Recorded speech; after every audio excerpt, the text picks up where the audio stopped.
Is recording. There it is. All right. Good morning, everyone, and welcome to the May meeting of the Architectural Committee of the Philadelphia's Historical Commission. And we'll begin by having committee members introduce themselves. We have Justin, Justin Detweiler of the committee. John, John Kluver of the committee. Amy, Amy Stein, committee. Sam, Sam Weiner, committee. and Nan. Nan Gutterman, committee. And I'm Dan McCoubry, committee chair. And before we begin, I guess Kim will read some procedures and protocols for today's meetings. Thanks, Dan. Can everyone hear me okay? Yes. We can. Okay, great. I will read a brief outline of today's meeting. As the chair said, my name is Kim Chantry. I'm filling in for our executive director, John Farnham, today, who's on vacation. A couple of notes about how today's meeting will run. The meeting is being recorded, and by participating in the meeting, you are consenting to being recorded. The recording will be available later today or tomorrow on the Historical Commission's website, which is www.phila.gov/historical. Also on that website, you'll find everything you need to participate in today's meeting on the public meetings page. There you'll find the agenda for the meeting, application materials, any public comment received by noon on Friday, which is owing to an early dismissal for the holiday weekend. Every agenda item includes an opportunity for public comment. If you'd like to comment, or if you're a member of the application team and you'd like to be recognized, you'll need to raise your hand at the start of the review. And then once the chair has called on you to speak, you'll need to unmute yourself from your end using the audio or mute unmute toggle on Zoom. If you happen to be on a telephone, *9 to raise and lower your hand, *6 to mute and unmute. The committee typically makes its decisions by unanimous consent, but if there's apparent disagreement amongst committee members, a roll call vote can be conducted. And the Historical Commission has adopted guidelines for conduct at its meetings. Those guidelines include time limits, order of presentation, and other rules related to the conduct of the meetings. If you're unfamiliar with them, please take a look at them. They're on the public meetings page of the Historical Commission's website. And with that, I'll turn it back over to the chair. All right, thank you, Kim. And the first item on today's agenda is 4238 to 40 Chester Avenue. Good morning, committee members. This is Alex Till with the staff. I will be reading a brief overview for this project this morning. But first, could we raise Rustin Oler to panelist? He, I believe, is representing the application today. So this application proposes to construct 8 duplex houses at 4238 to 40 Chester Avenue in the Southeast Spruce Hill Historic District. The site is currently an open lot that is classified as non-contributing in the Historic District. Therefore, the Historical Commission's jurisdiction over the undeveloped site is review and comment only. Each of the proposed duplexes will be 4 stories tall, with a garage entrance on the first floor and a tall mansard roof on the 4th. It will be primarily clad with charcoal-colored hardy plank siding and composite metal panels, with a small amount of brick around each entryway and garage. Each building will also feature a roof deck with pilot house. The mansard roofs are plentiful on other buildings in the Historic District, but the proposed mansards on these buildings are much taller. The new buildings will be located on the boundary of the Historic District, though there are views of the sides and rear from within. The staff's comments on this particular application are that it does not satisfy Standard 9. The mansards are too tall, and the cladding materials are inappropriate. In addition, the application should include more streetscape renderings and photographs showing the proposed houses in context with the historic buildings in the district. Thank you, Alex. Good morning, Rustin. Morning, everyone. How are you? Good. I just wanted to make one correction to what Alex had said. These aren't duplexes; they're 8 single-family homes. There's we're proposing to create 4 lots. Each lot would have 2 houses on it, so 8 units, 8 single-family homes in total. But yeah, so lots currently an existing vacant parcel was part of the College of Sciences has been vacant for some time. Last existed on this lot was an apartment building called the Monterey. Had no setbacks, 4 stories, occupied almost 100% of the site. And what we're proposing is to subdivide the existing parcel into 4. Each new parcel would have, so this is the subdivision plan. Each new parcel would have 2 new single-family dwellings on it for a total of 2 units per lot, total of 8 new single-family homes. The site is actually rather sloped for this area. So basically, we have you can see when we go through the elevations, a pitch on each street. So the rear yard is a lot higher than the front. So in the rear, we're 3 stories. In the front, we appear to be 4 stories. We're driving into the garage at the first floor. As Alex had mentioned, brick at the first floor and the side on Chester Avenue, and then up where the door is. And then we have a 2-story bay, which is clad. And then we have a mansard, which is in a simulated slate roof for the mansard, which does wrap the entire property. All black trim, 2/2 window, double hung windows throughout. This side does face the park, so there's a small balcony on top of the bay at the 4th floor, and then the roof deck is set back behind the parapet, as well as are the pilot houses. Alex, you want to go to the next slide? Rustin, we don't Yeah. need you to walk through. We've all reviewed your presentation. Okay. So if you could respond to the staff's comments regarding, I guess, scale and materials and the issue of the mansard being taller than adjacent mansards. Yeah. If you could answer those questions, that would be great. Sure. The mansard height's driven by trying to conceal the roof deck so that the roof deck's not visible from anywhere. This is a large corner and is the park across the street. So if we lowered the parapet of the mansard below, you would see the roof deck. So the parapet height is meant to conceal the roof deck in its entirety. So that's the reason for the height there. The 4-story nature of the building. It is a corner of the building that was 4 stories. We think 4 stories is, and there's a lot of other 4-story buildings in this neighborhood. So we think that is in keeping in character, but it's primarily driven due to the grading conditions. So in the rear, it's 3, and then it walks out to 4 in the front. And I'll ask a question. How does this building in mass and height compare to its name? I understand that the existing building was 4-story. And we're just sort of review and comment, but how does the mass of this and height of this compare to its neighbors? Sure. So we don't have any neighboring buildings that front on 43rd Street. So basically, in comparison of what we're proposing, we're creating kind of a new block frontage on 43rd Street.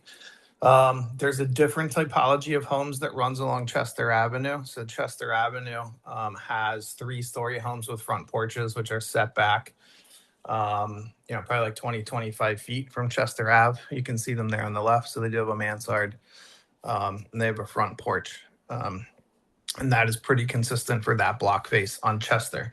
And then as you go down 43rd Street to the other corner, those buildings were the side. It's the side of, I don't remember what street's to the south of Chester Avenue, but it's the side of those buildings fronting on the street parallel to Chester Avenue. You can see it there on the right. So, you have 3-story red brick building there in picture E.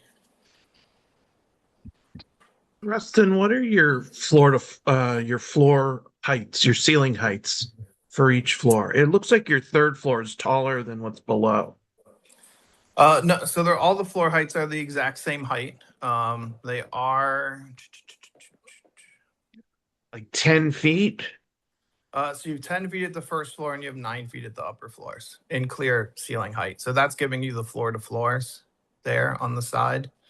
But so the first floor, Page 13 has the floor to floors. Let's go to Yeah, that. I mean, one thing that is kind of typical of houses, not only in PDF, page 10 on the lower right. There we go. Yeah, so there's your floor to floor heights there. Roof pitches from the front to the rear, so the roof's a little thicker there. So 9-foot ceilings on the top floor, 10-foot ceilings on the first floor. I think that's one of the things that for me is not in keeping with the district or many traditional houses. Most traditional houses is that the floor heights decrease as you go up.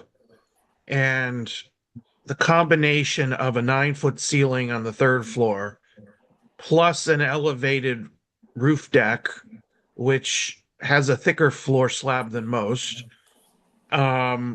plus the combination of the parapet makes this thing look way too tall and out of proportion, out of scale.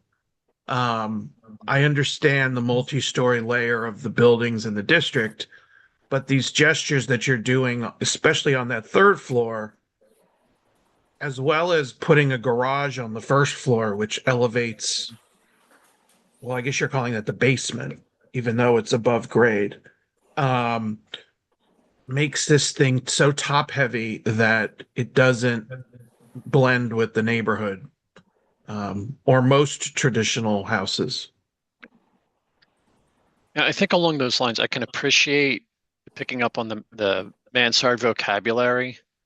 But I think that given the fact that you have the other mansarded houses right there, you're going to have a direct visual reference between them. And yours is going to, I mean, we don't have any drawings that show the context, but I suspect that yours is going to end up being, I don't know, 8 feet taller, if not, maybe more. I could be wrong.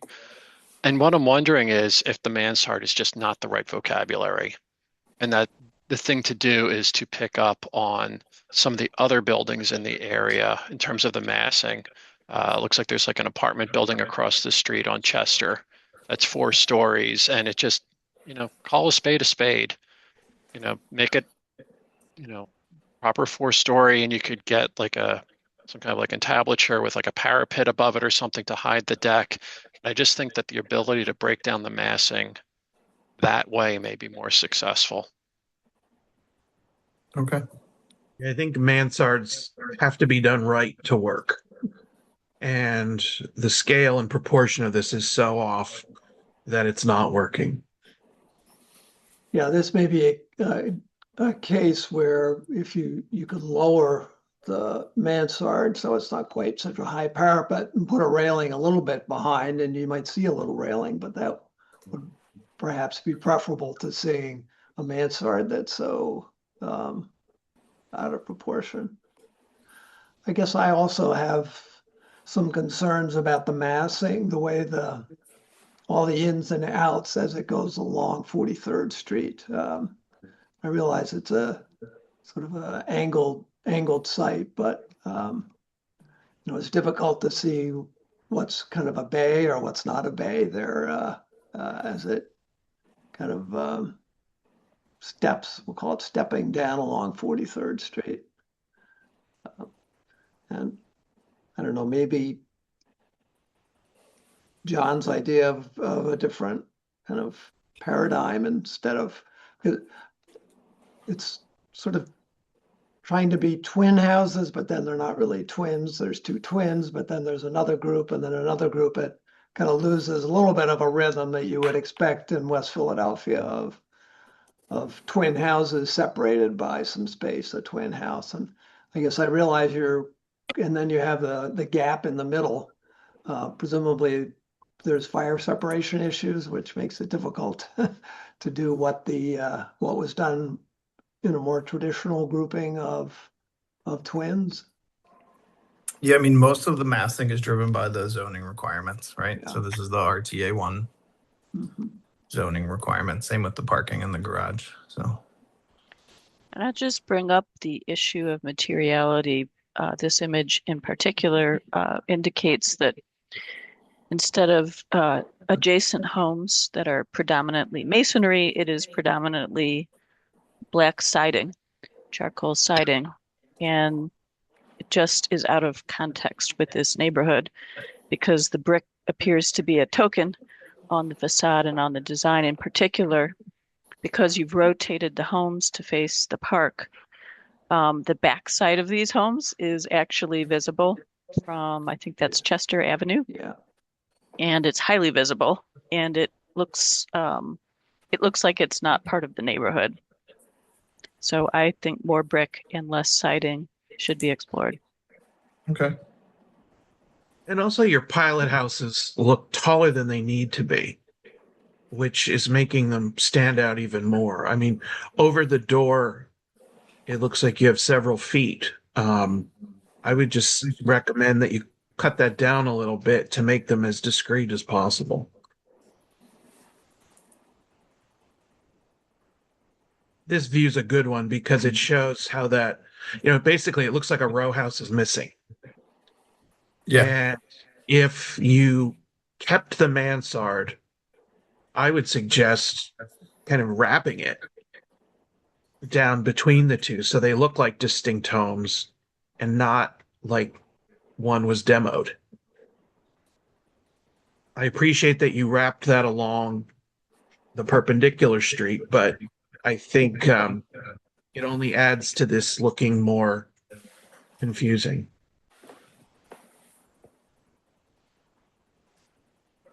Yeah, it is difficult with all of the steps to maintain a mansard, and so you kind of go from mansard to flat. Yeah. And I think what Amy's pointing out is because the Chester Avenue twins are set so far back, you're going to see that flat rear of the first Yeah, the first two. townhouse. Yeah, first two. And Yeah, these are all- lastly, I'll bring up the point of the garages. They seem completely out of context with this neighborhood. Basically, you get one car parking and you take away a car of parking on the street. So what ends up happening, I think, in a scheme like this, where you have a line of garage doors, is it'll be a lot of paving. I view this as a green neighborhood. So when you walk down the sidewalks of this neighborhood, there's plantings and trees and other things. Because you've included driveways in front of each of these row buildings, single family homes, it's just all paved. And it really, I think, is going to be, from a pedestrian point of view, detracting from what is a beautiful green neighborhood. And I think less paving, if you don't have the garages on this front facade, it's going to be a greener and better solution that's more in context with this neighborhood.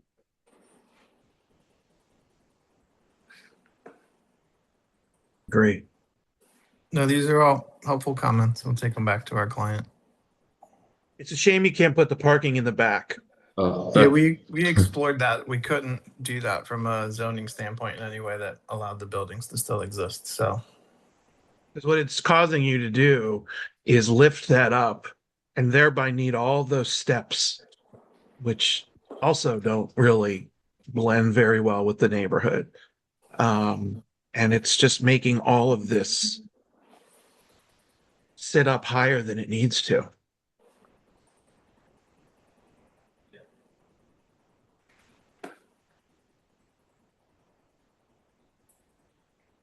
no, I appreciate the feedback. We'll take this back to our client and see what we can do. Right. I'll say Do that we the have- drawings were clear and Yeah. the site plan in particular, I think helped me understand how all of these kind of relate to one another. Yeah, I would suggest when you're updating these drawings, if you could kind of ghost in the adjacent property, Yeah, we can do that. just to give yourself a sense of the scale, and you might start to see other relationships to strengthen the design further. I think it would also be helpful to see if you have any images of what was on the site before. If it really was an apartment building, it might, Yeah, I do think I have an old image, Yeah. which I'll include for the yeah. commission. All right, do we have other comments from committee members? Is there public comment? Yes, at the moment we have one hand raised, Kathy Dowdell. Hi, this is Kathy Dowdell. Can you hear me? We can hear you. Great. I'm speaking as a neighbor, although I am also an architect. I I agree with a couple of the comments of the committee. The idea that the roof deck is concealed with a parapet instead of a railing is giving not just these buildings, but buildings all over the city this very top-heavy look. And particularly in this neighborhood, personally, I'd rather see a railing. Um, I agree with the comments about the garages, but unfortunately, the zoning dictates that that is a lost cause. I would encourage, though, the architect and the developer to look around the neighborhood because when there is parking in this neighborhood, it's always in the rear. And people on lots of similar sizes back in the day figured out how to do parking in the rear. They just were not compelled to do such gigantic houses. And I do think there would be a market for slightly smaller houses. So that is something to consider. I also want to correct one thing. It's true that this is currently a vacant lot and the apartment building, there are pictures of the apartment building if you search on the phillyhistory.org website. It was a pretty big, massive building, frankly. But the site is vacant now, but for many, many years, 15 or maybe 20 years, it actually was a rain garden that was created and tended to by the University of the Sciences. And then when St. Joe's bought all of those University of the Sciences properties, they stopped tending the rain garden. But it really was a quite lovely garden for many years that the students and the faculty used for research. The other story in the neighborhood was always that the reason it was a rain garden was because the site was unbuildable. I suspect that's more due to market conditions rather than unbuildability, but everybody thinks Mill Creek runs under every single property in the neighborhood, but Mill Creek actually did run quite close to this. The bowl of Clark Park was the retention pond for the old Mill Creek. And so there may be some subsurface conditions here that you want to investigate a little bit. I think that's it. I would also encourage the architect and the developer, come walk around the neighborhood. Don't look at Google Street View. All of the photographs in the presentation are from Google Street View. Come walk around. Actually, you can come walk around the neighborhood on Saturday. Saturday is our annual Porch Fest, and there'll be music on porches all over the neighborhood. You can walk around, you can see what all these buildings are like. And I just think these are just not quite in context. And to be really blunt, I'm sure you can do better. So thank you. All right, thank you for your comments. Is there other public comment? No additional hands are raised. I All did right, just want then. to take a quick moment, sorry, Chair McCoubrey, to mention, we did receive a few late public comment submission, written public comment submissions yesterday. Probably some confusion due to it being a holiday. They were too late for us to include here. They will be included in the next iteration at the historical commission meeting. But I just wanted to double check and give it another moment to just say that in case anyone is in attendance today who sent those written comments in, maybe didn't realize that they haven't been included in this meeting's documents.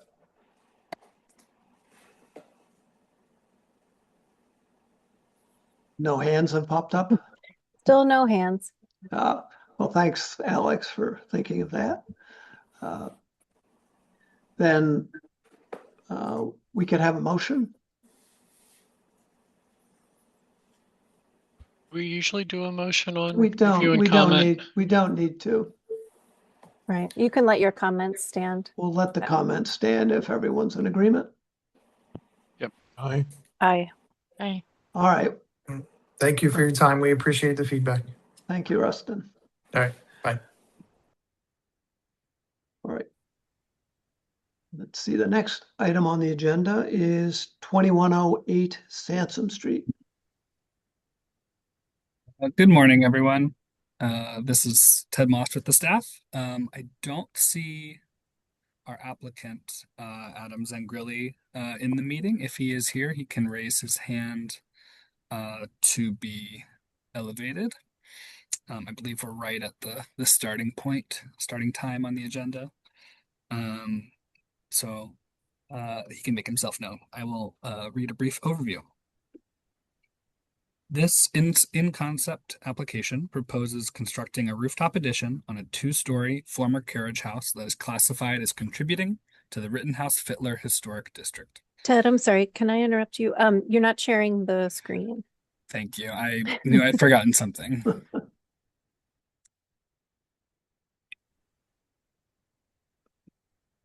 There we go. Okay. Thank you for that, Kim. The application includes preliminary floor plans and a section drawing showing a mansard roof treatment at the 3rd floor level and a partial 4th floor with a roof deck set back from the front elevation. Renderings suggest the appearance of the building with the proposed addition, but appear to have been produced using generative artificial intelligence and depict inconsistent proportions, window configurations, and inconsistencies in the existing building's relationship to surrounding buildings. Given the discrepancies between these images, it's difficult to evaluate the overall visual impact of the proposed work. In 2018, the Historical Commission approved a rooftop addition to this property proposed by a previous owner, which included a 3rd floor set back 11 feet 3 inches in total. A roof deck and pilot house on top of the addition were to be set back an additional 12 feet 6 1/4 inches. That application went through various iterations with the aim of minimizing the visibility from the public right-of-way before being approved by the Historical Commission. The Historical Commission has approved small additions and roof decks on a number of former carriage houses in this historic district. Generally, approved rooftop additions or decks have been set back from the primary facade to mitigate visibility, in one exception at 2110 Chancellor Street, where the size of the lot precluded a setback. The additional 3rd floor was designed in a contemporary style to differentiate it from the historic building. The staff recommendation is denial pursuant to standards 3 and 9 and the roof's guideline. I'm still not seeing the applicant, but perhaps they will join us and raise their hand. I'm not sure.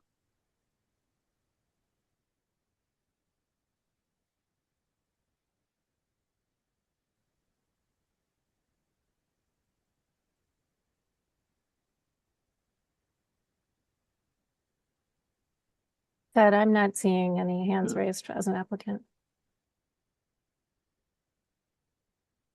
Let's see, Ted, thank you for providing all of those prior examples of carriage house rooftop additions. It's helpful.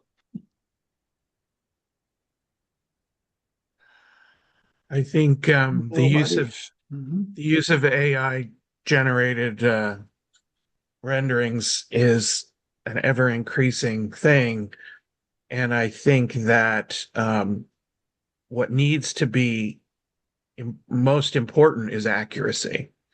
And I'm not opposed to them if they are accurate. But given that that is the significant amount of what is presented here, I'm skeptical of the proportion and the scale and all of that.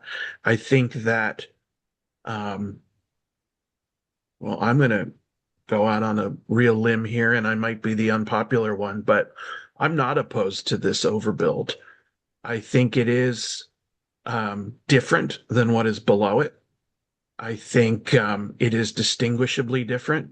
I think if it is in fact the scale of what the renderings show, I think the mansard is done in a way that is proportional to what a mansard should look like.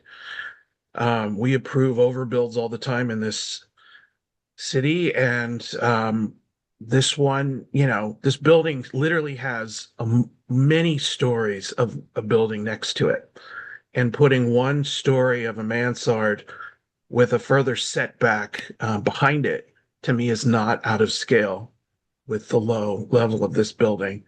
But that might be an unpopular view, and I'm acknowledging that I'm one of 6 today. So that's my 2 cents. One of the concerns I had is the visibility actually from, which street it is, from the corner. You'll be able to see, there we go. This will be quite visible there. And, you know, obviously we have a 3-story building at the corner, so we can anticipate then overbuilds on the other 2 as well. Overbuilds are In a similar becoming way.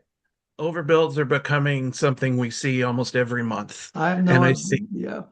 And I Yeah. think here's one, in my opinion, that is done in a scale that is appropriate. So often they are not. And I think that if a precedent is going to be set, again, I'm totally going out and believing that these renderings are correct, which is my major caveat here. But anyway, I think there needs to be much more information provided about this. I think the 2 things that concern me with it is, one, just the nature of the overbuild, because this is like it's basically the building is 1 bay of 3 of a composition. So now this is throwing off the balance on that composition.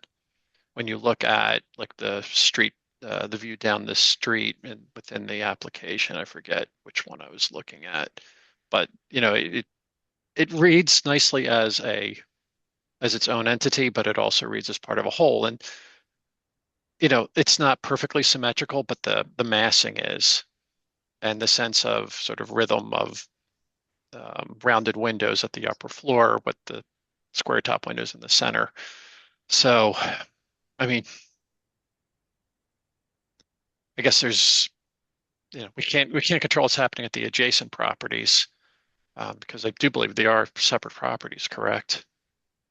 What appears to be sort of 2 buildings to the right of this one are one property, and the sort of central section of that triad is a non-historic linking building, per the historic district. So because it's one property now, it is all contributing, but it's sort of a funny combo parcel. Interesting, yeah.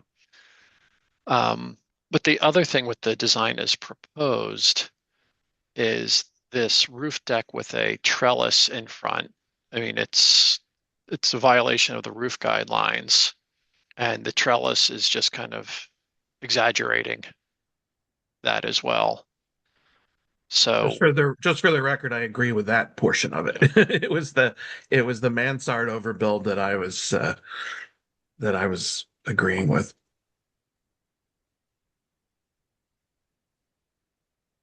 Yeah.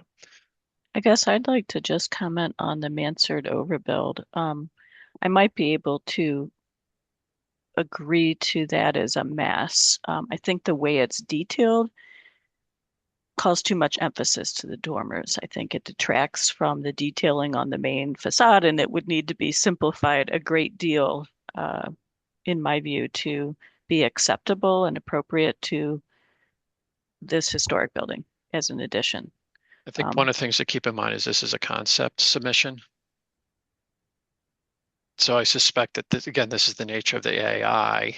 They didn't worry about those details at this point, but I think good to mention that they're not acceptable either. I think what's confusing about them is in that there's another rendering that shows the windows really set back within them. Yeah, so there's a lot of confusion I have about what will they look like. Are they as prominent? They are too proud at the moment in that view, but I think that would all need to be figured out. So we do have a comparison in the form of the previously approved submission, and it did take that 3rd floor and set it back. I have to say that, I mean, in my opinion, that's a preferable approach to this building.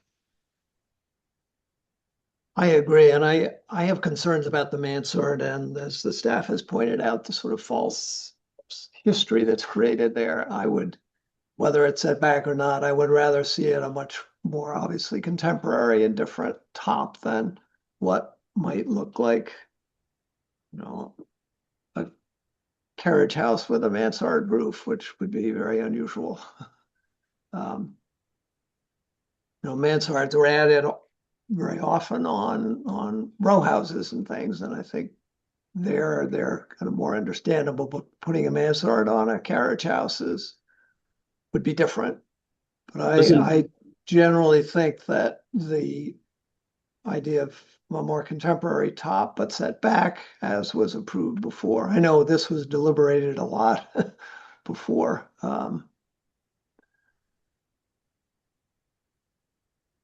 You know, would still be my preferred situation, my preferred approach.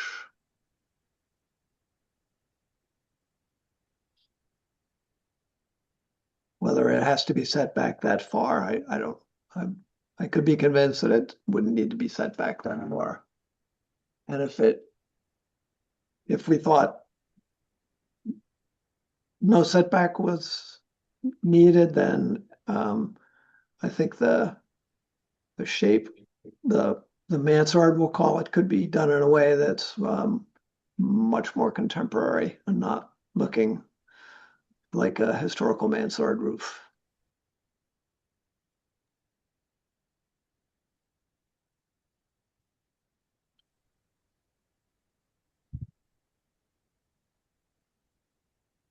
Other comments? So I guess we have, it's conceptual approval, so I guess the key things are setback or no setback, and you know, the kind of general architectural expression of an overbuild.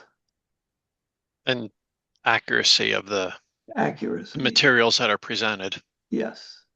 including the presentation of the context, which varied a little bit from rendering to rendering. And we'll need to have accurate elevations to show the proportion, the detailing, the materiality. None of that was included in this. There's just a verbal description. And I think a view from the corner, like what you'll see from, wherever is it, 21st Street, 20th Street.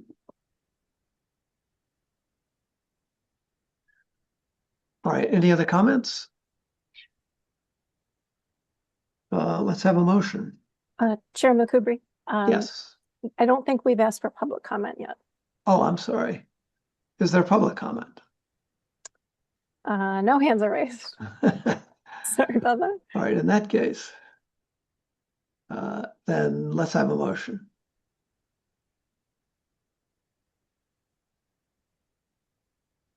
I'll make a motion of denial pursuant to standards 3 and 9 and the roof's guideline. I'll second.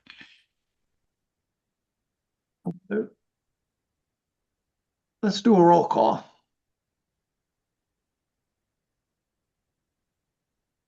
Okay, so on the motion of denial, let's see, Committee Member Kluver, Aye on denial.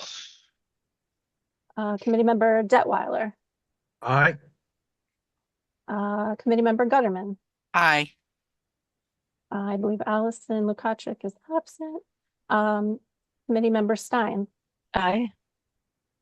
Committee Member Weiner. Aye. That was an aye. Yeah. It's an aye with an echo. And Chair McCoubry. Aye. Okay. The ayes have it. The motion for denial passes. All righty. Are we ahead of schedule now? We are. We are. I think Let's we have about see. 5 minutes. All right, so we will reconvene at 9:45. The agenda. All right. Right. The next item on the agenda is 6701 to 19 North Broad Street. All right. Good morning, everybody. Dan Chahar-Krasnov with the staff. Please elevate Stephanie Rumer to panelist. If Darren Sterling is, I know we have someone on the phone. I didn't see him on the list of folks on the. Anyway, if Darren Sterling is here, please raise your hand to be recognized, and I will read, or anyone else for the application. And I'll read a brief overview.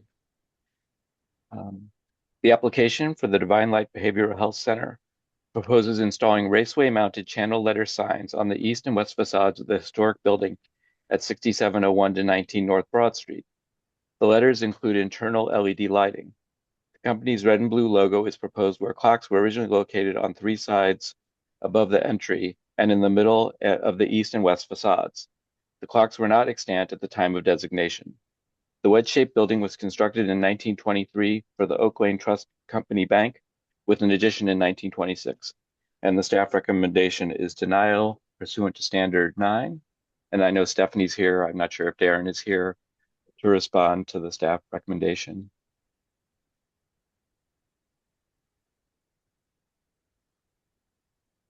Hi, everyone. How are you? Good morning.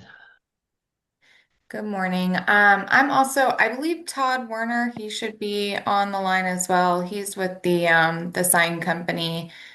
He should also be able to answer any uh, technical questions regarding like the installation details. I don't know if you guys see him on the line here. I see him. Okay, great.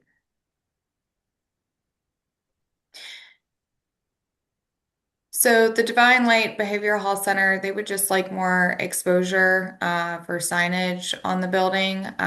We're aware that, this is a very, this is a historical building. So we're happy to talk through any questions or concerns that the staff has regarding this proposal.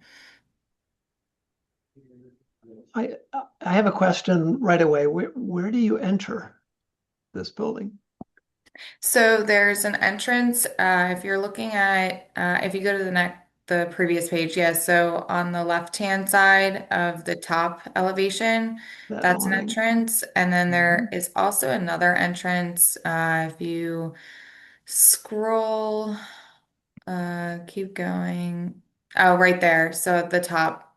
Yep, right there. So right on the edge of the Flatiron shape. Okay. And the awnings and signage that are there are for your organization.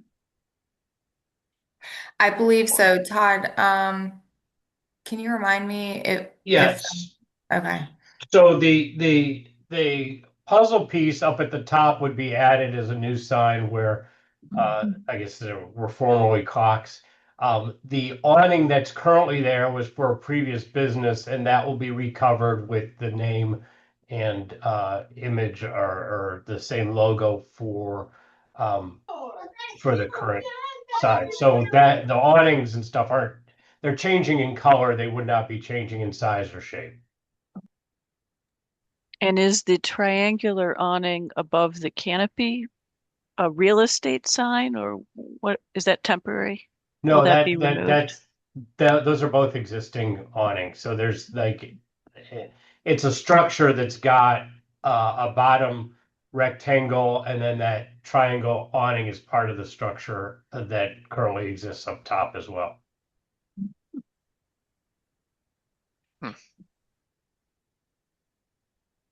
Well, that's helpful to understand.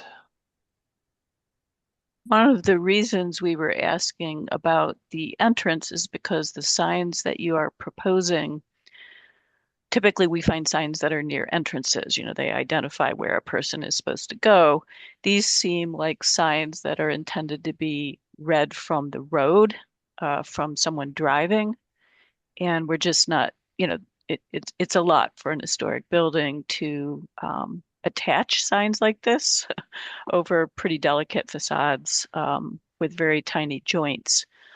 So we're sort of wondering what the most appropriate way to sign a building like this is, and maybe some of the signs that are there, in particular the ones up in the front at the narrow side of the building, are covering historic fabric. There's a large barrel vaulted window that used to be there that was the entrance to the bank that must have built this back in the 20s.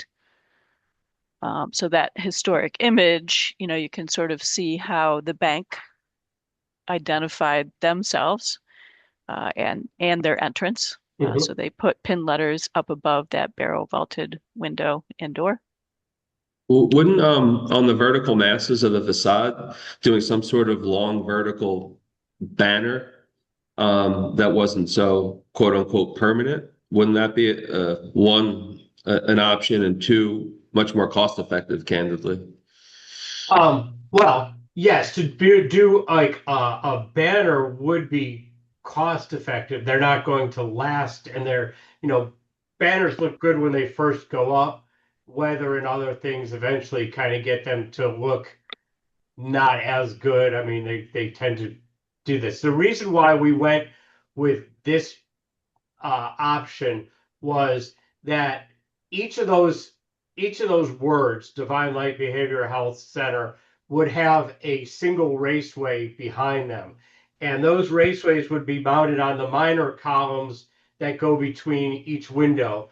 And therefore, we would be able to mount the whole sign using just bolts, 2 bolts, one on each end on those minor columns, limiting the amount of intrusion, limiting the amount of attachment points that we would need, and then mounting the sign on an external raceway, aluminum raceway on the outside of the building.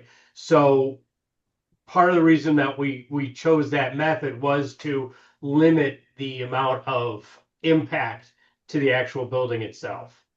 How are you powering them? You're drilling from the inside and running wires out that way? Yeah, so there would be 1 hole for the wire on each word, and then 2 holes just for the mounting bolts into the mortar joints of those columns. Can you clarify? The submission says 4 to 5 holes, so I'm assuming 1 hole for electric and then 4 holes for mounting the sign. Looking for that. Oh, you're correct. Yeah, because we have the mortar joints, I would say it would be 3 holes, it shouldn't be 4 to 5 holes. Typically, when we're doing this on a flat surface, we might do that, but because the joints are going to be such that we're going to mount them that way. So, yeah, we need to correct that.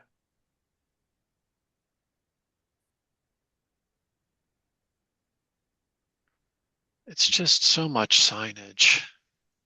Yeah, I mean, I'm not opposed to the puzzle pieces in the clock circles. I think that's a logical place for something to be.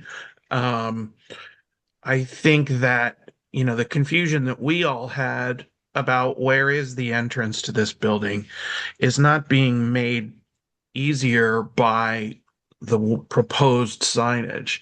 And to Amy's point, I would rather see you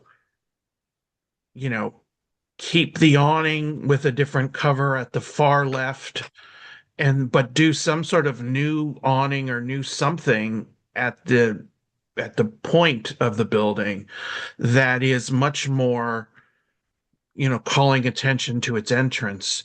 I think you've got a kind of funny awning that's there now with that triangular sign above it. I think all of that could be improved and be a little more permanent or a little more sturdy if that's what you're going for, and kind of making that look better and really drawing attention to where the point of entrance is. I think adding those puzzle pieces at the top of the tower help reinforce that prioritization of entrance, and then kind of reimagining that whole awning thing, which is kind of bizarre, in my opinion.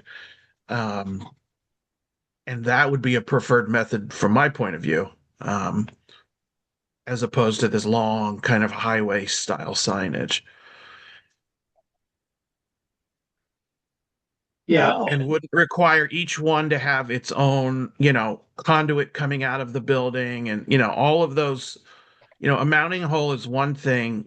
I mean, that's bad enough for a bracket, but to put a hole for a power supply is a much larger aperture that I think would be much preferred to avoid that. Yeah, those would be roughly the same size, roughly about a 1/4 inch in diameter, but they would be hidden behind the raceway itself, so they wouldn't, you wouldn't necessarily see them as part of the thing. Again, the advantage of the raceway is that a lot of that is covered with the reduced limited number of penetrations. It's not just what's being covered or not covered. You're making changes to the facade of this historic building that are not repairable. And you're talking 1/4 inch, which I'm sure is wider than the mortar joints. Okay. So have you actually confirmed that the dimension of the anchor will fit in the mortar joint there? I have not. We're working with an installer separately, and I can go back and have them look at what those mortar joint dimensions are to confirm that. I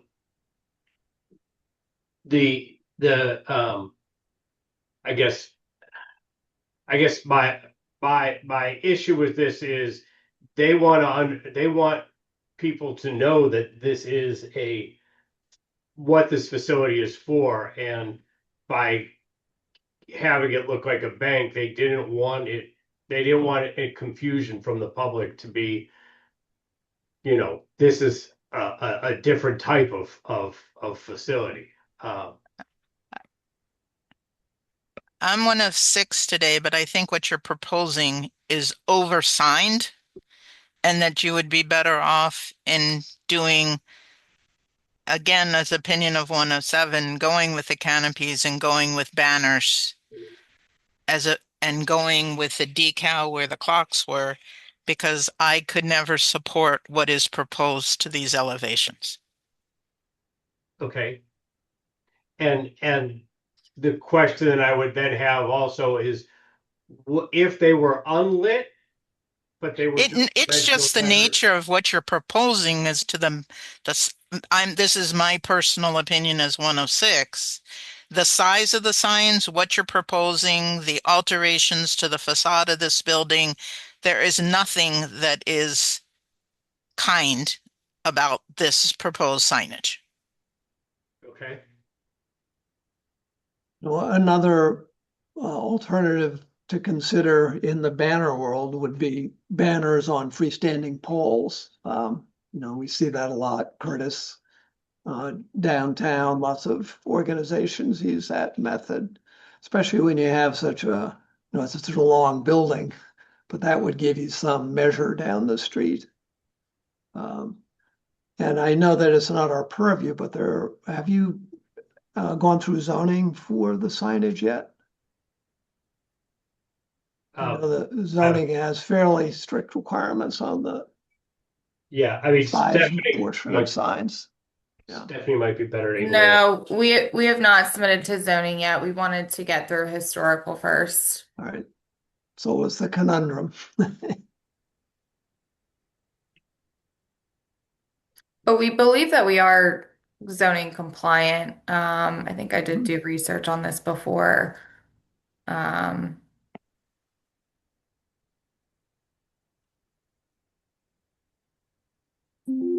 right. Do we have other comments from committee members? Just one comment that if they're going to swap out the existing signage, that should be part of the submission also. Yeah. Yes, good point. When you say swap out, you mean recovering the awning stuff? Okay. Yeah, I think so.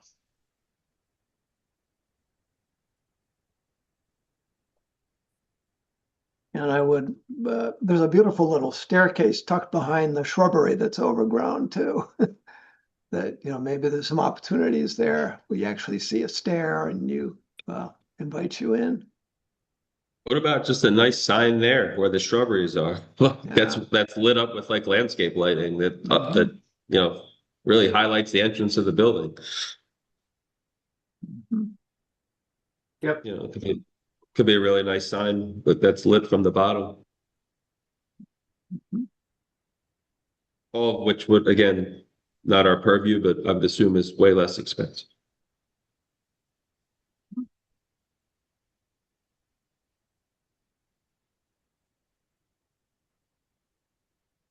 All right, do we have other comments from committee members?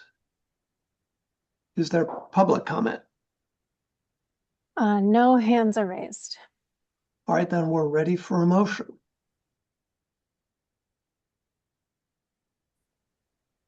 I'll make a motion of denial pursuant to standard 9.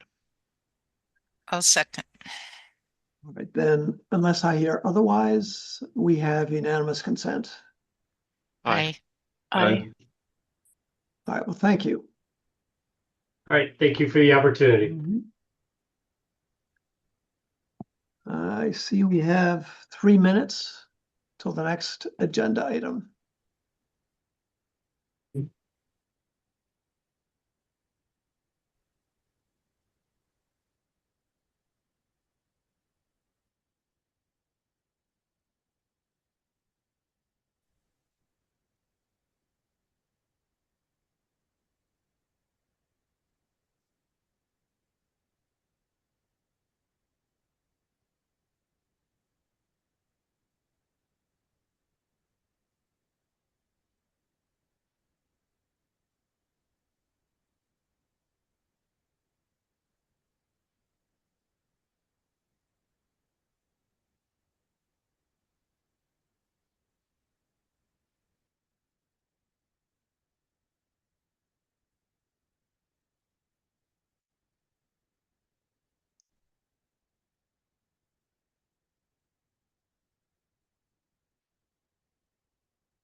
All right, it's 10:05.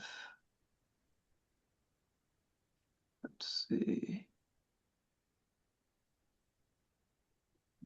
Good morning, everyone. This is Allison Maley of the staff. I'm going to read a brief overview for 3331 Pelton Avenue. And if the owner or contractor is in the meeting, please raise your hand and you'll be elevated to panelist. Dan, is everybody back? No, actually, if you could just wait a Of course. second, Allison, we're waiting Sure. for Dan and Amy.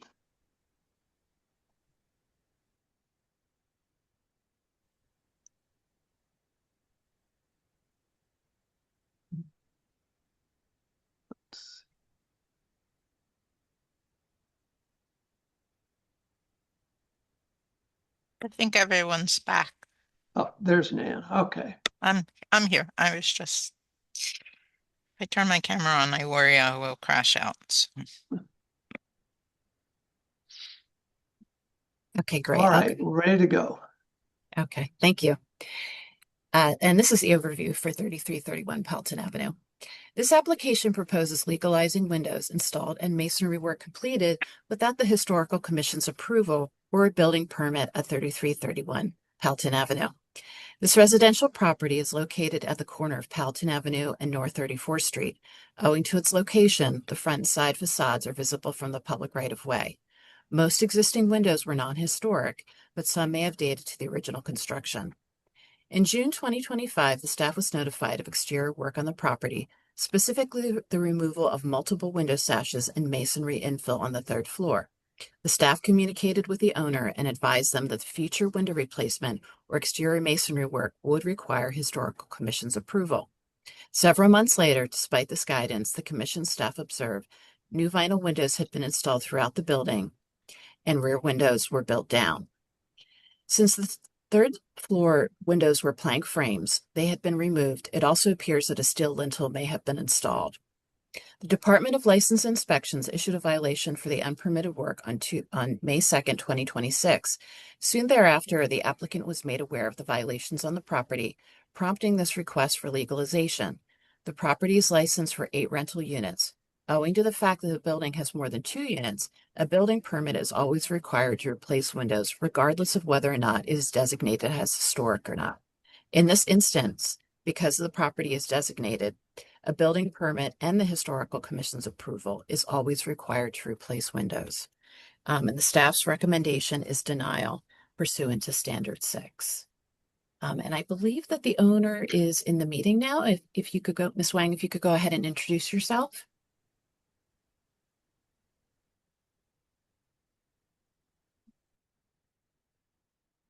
Allison, this is Kim. There's someone logged in as Y Wang 19, but they do not have their hand raised. Do you think that's the owner? I think that that is the owner. Okay, let's see. Okay, she'll have to unmute from her end.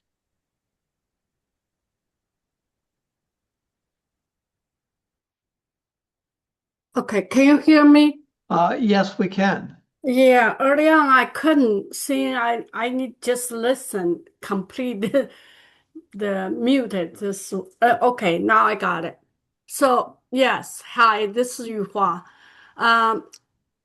Me and my son own a house. When I bought this house, I really love the historical structure, but I didn't know it got so much trouble for me. But anyway, any question for me?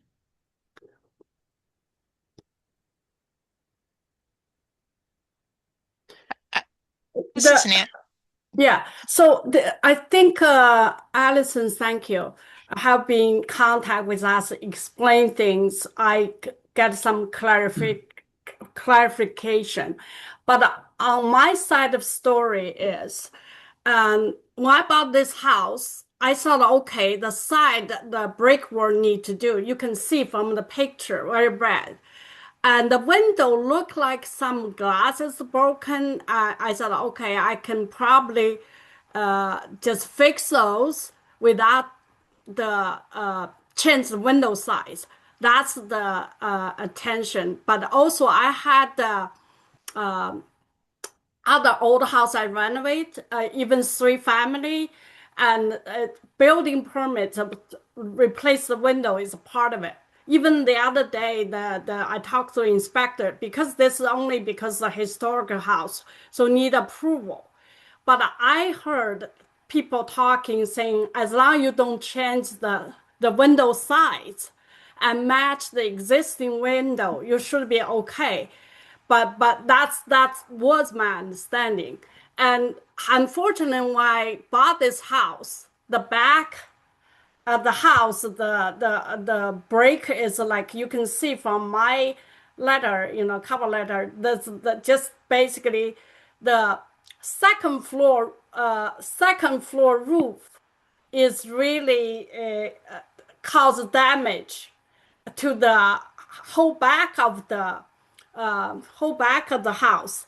The previous owner just painted everything black, but that doesn't solve the problem. So the collapse, I had to, because they painted the black.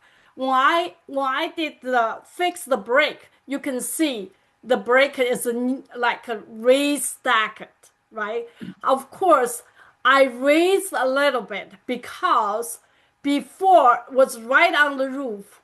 They are basically cause problem. To match, I did resize those 2 windows. I saw that in the back, and also they paint the black. It doesn't show. You don't see much. So that's how I think about fix that.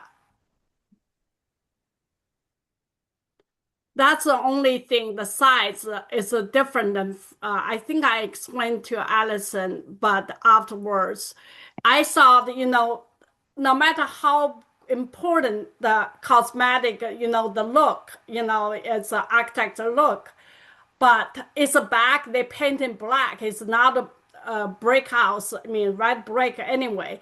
But if I don't raise a little bit, then the roof the snow, whatever, it's cumulative damage the whole house. Instead, the house collapse. Like I fixed the problem, the structure problem. That's the main I'm thinking. And I know it is wrong, but I'm willing to fix those two windows back to if I have to take chance, and to back to the size, original size. Then I imagine I would have the problem down the road. You can see the picture the Allison show, but I can do whatever you ask me to do to those. The other front and on the side, those windows, and I match the existing window, which is double hung. The only thing I did not know or clearly not fully understand when I talked to Allison last June, right after we talked, then in that meeting, I asked for a requirement. Allison did send me send John a link, but unfortunately we didn't get that, or at least I didn't know that. And so I thought, okay, we really don't have a exactly requirement. And my fault. I should go to the website, maybe study more, but I didn't do it. So I said, okay, then I matched the existing double hung look. But the what's called a brake motor or whatever you call it, is really edge.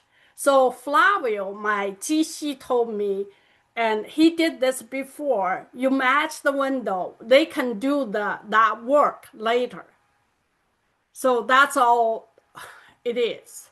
I didn't change the size of the window for all other, except those two.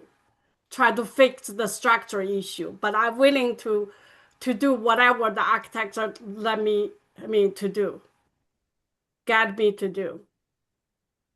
So the photos that we're looking at in your letter are the before condition in all cases? Yes. Yeah, this is the basement. That's the other thing, is when we try to do the pipe and connect the pipe because the sewer pipe is underground, and the GC tried to use the camera, find out, wow, it's broken, so we have to fix. That's part of a permit, the building permit, the plumbing permit. However, because underground, so along the whole middle line of the pipe, they have to break the concrete a little bit. The slab is all broken already. Basically the inside is sinked. So basically you walk into the basement, it's because this broken and really is not much slab left. I thought it's part of a plumbing permit. They need to fix this sewer pipe. Then later, somehow like LI saying no, because you fix the pipe, you disturb the slab, then you need a basement slab permit. Because that, like in later summer, not too long after I talked to Allison, the project's complete stopped. That's why we dropped the ball, for replacing window, all of this. Then later, in October, September, we received another violation saying we have to close the window. I saw LI and historical is like a link that all government. So they asked us, you have to close the window. So we already have some window from my previous project. So I thought, okay, the same window, same type of window match this. So we can go ahead and just close the window. So we customize every window match the existing window. And that's how we did. Because I did send email and also call the LI. They told us, yes, you can, even with the stop order, you cannot do anything. And I think starting September time frame, and until like we got the permit like in March. So like pretty much 6-7 months, I cannot go in. But because this violation, the opening, the neighbor complained, all of that forced us to close the window. That's how it happened. Otherwise, I would not do other than fix those 2 windows in the back, like resize. Basically, I raise a little bit because then the water doesn't come in to damage the back wall. It's a black anyway. You know, they paint the black paint, try to solve the problem, the leak. It didn't help at all. So are the existing window frames still in place, or the brick mold? I mean, is any part of the original window still left? The No, original brick molds were there, and there were, I believe, a few original windows, Queen Anne type windows in the rear bay. But the brick molds are completely gone at this point. They were removed. So I see kind of 3 issues related to the windows, or 3 situations. There's one situation where you had previous replacement windows. The brick mold has now been removed. But because they were replacement windows before, I'd say that there's more latitude in terms of what goes back. However, the brick mold should be put back. There were some windows that looked to be historic in the bay. Those have been replaced. Those are problematic because you've lost a distinctive feature. And then the third are the couple windows that were made shorter because of the roof condition. And I can appreciate the desire to improve a condition that is letting water into a building. I don't know that the opening needed to be closed up as much as it's showing here in order to fix that problem. So there might be some kind of middle ground solution there, because I don't want to be responsible for insisting on putting something back and causing long-term harm to the building because of it. So I think there's kind of three issues here that need to be addressed, and I think in a way the most problematic is the windows that were the historic windows that were actually removed. Just to comment on the third item that you mentioned, John, the water problem may really be a roof drainage, gutter downspout issue, and not so much a window issue. It could be at the same point, and we can't tell from this photo, but if the roof flashing only comes up 4 inches, then right around on the front porch is the same. They have windows coming right down to the porch roof. But it looks like there was water damage in the masonry up there, and someone painted it to make it go away. Yes, I can resize, maybe leave little opening a little more, but that's what the contractor was to solve the problem. That roof is kind of flat, as I recall, really close, and I think the header they don't have. I remember I purposely paid for that, a lot of money just do this work to fix. They put the header, so that one I can address. But whatever you think I should do, and I can fix those 2 windows per your guidance. And because this is when you do, then the black paint, I still have to paint that black right now because the stop order. So we stop work until now, springtime. I try to do whatever need to do to match before. But the other replacements of the window, the motor is old rotted.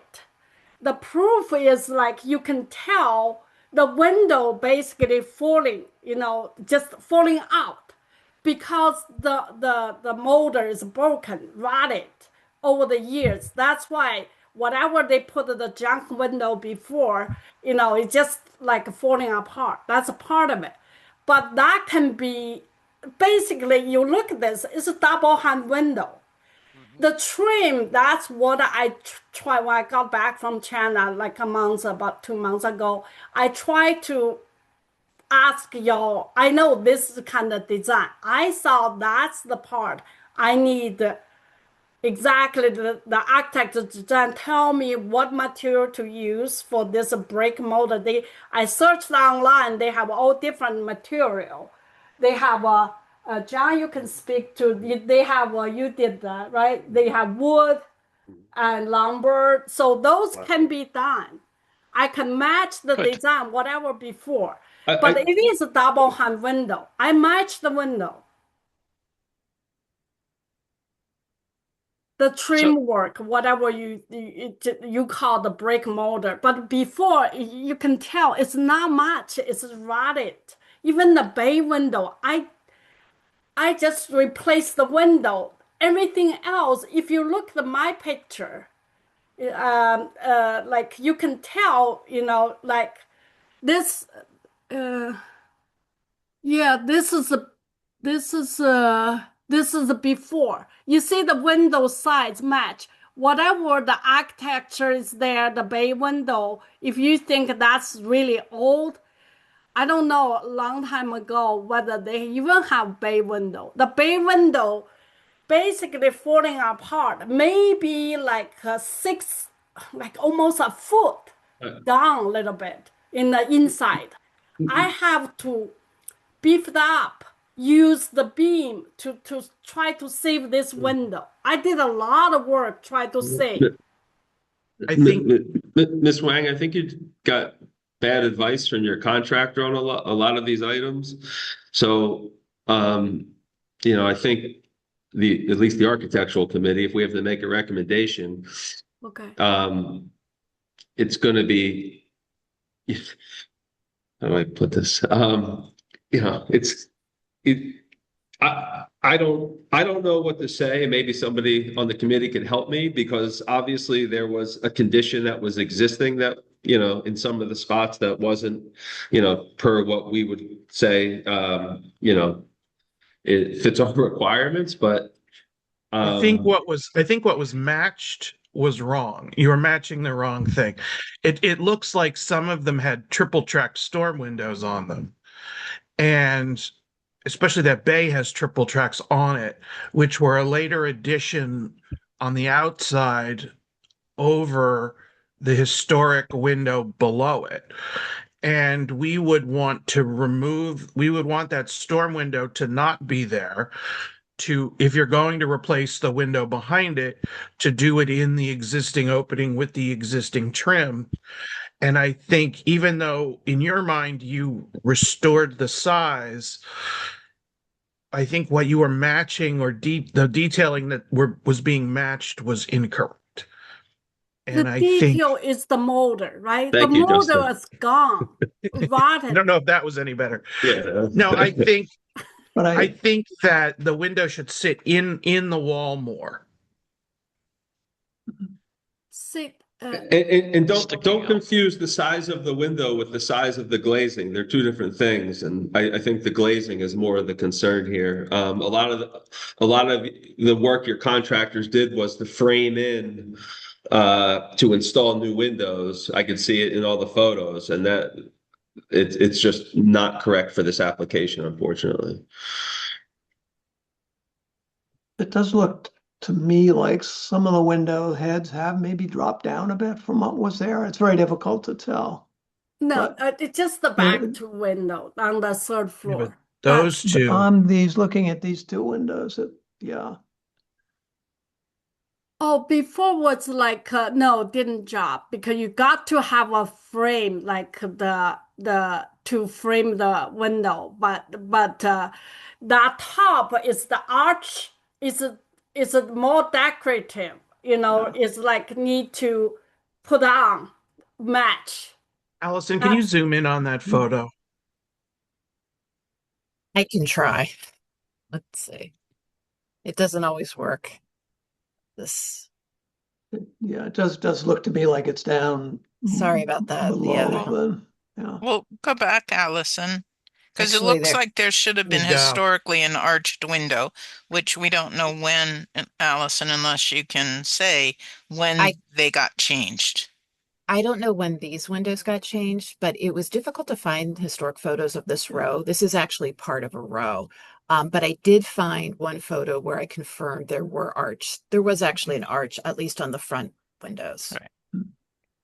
What was the condition at the time of designation? Probably what was on that back photo. The front the window even damaged even more because the leaks, everything, the window bad. I had to the floor complete rotted on the floor because the leak from the window. And so if you go in, you can see the second floor or first floor. Because of leaks, definitely one floor I complete replace the floor. Ms. Wang, we understand. What we're trying to understand is what the historic condition of the window was at the time of designation. Because you have removed the fabric of the building, so we don't have images to show what it was and thereby what it should have been. So yeah, like in figure 3, there's framing on the interior wall. It looks to be, so the framing is inside of the brick and it looks like that's where the window lives. So there's different conditions on every window on these photos. You can see the top window, that's the old one, right? That's the old. This up here? Yeah. No, this was, let's see here, May 2026. No, this is very recent. So you can see right in here where the windows are built down and the brick mold is gone. No, this is the old picture I sent to you, right? There's a date. No, these are my photos. I took these. But that the back window, yes. The back window, yes. I fixed the wall, and the side is still the old window. So I just want to say something here real quick. So this property was designated as part of a historic district in 2022. So I just want to go back to one of the original questions that John Kluver asked, which is what did these windows look like at the time of designation? The front windows did not have the arch. They did not have their arch. They were square windows, but they had the little fill-in, which you see in some of the other ones. Yeah. But they were, with the exception of this rear back here, these were some Queen Anne windows at the time of designation. There were a few 2/2 windows. We don't know if those are original. I believe that the front windows originally, when it was first constructed, were 1/1 windows. So, but at the time of designation in 2022, these were vinyl windows. Yes. So that said, if the windows are being replaced, we would then want to try to bring them back, not simply replace inappropriate windows with inappropriate windows. So, but I think, Ms. Wang, we are a committee that makes recommendations to the full commission. We do not make the final decisions on things like this, but our obligation is to determine whether this work meets the Preservation Secretary of the Interior standards. And I think it's clear, at least to me, that this work does not meet those standards. The commission has somewhat more latitude in situations like this. So, And if this applicant had come before us with the proposed changes, infills, whatever, we probably would, I believe as one of 6, we would not have said okay.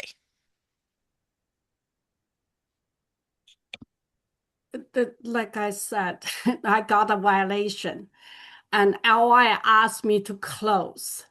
And No, we understand all of yeah, that. so this It's the issue is that I think what Sam Weiner said was you got bad information from your contractor of what to do.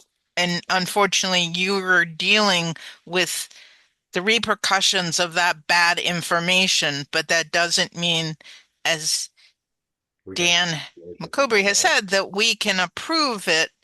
We don't have the jurisdiction to legalize it, but that might be something that you can present your case to the full commission and they can rule otherwise. yeah, LI also give me bad information. And I called them, they told me, yeah, go ahead to close the window, replace them and put in close because the longer you wait, you damage the house. That's their responsibility. Collapse everything. I said, that's important than just. But they didn't tell you to go to the historical commission. They didn't tell me to go to the historical. I did communicate with Allison. So bottom line here, I think is for my eye, except the third floor I raised a little bit because the structure issue.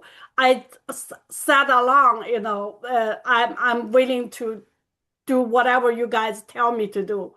But the rest of it's like whatever you talk about historical, I only see the rod frame, there. And that's how the window fall, the complete gone, the window fall out.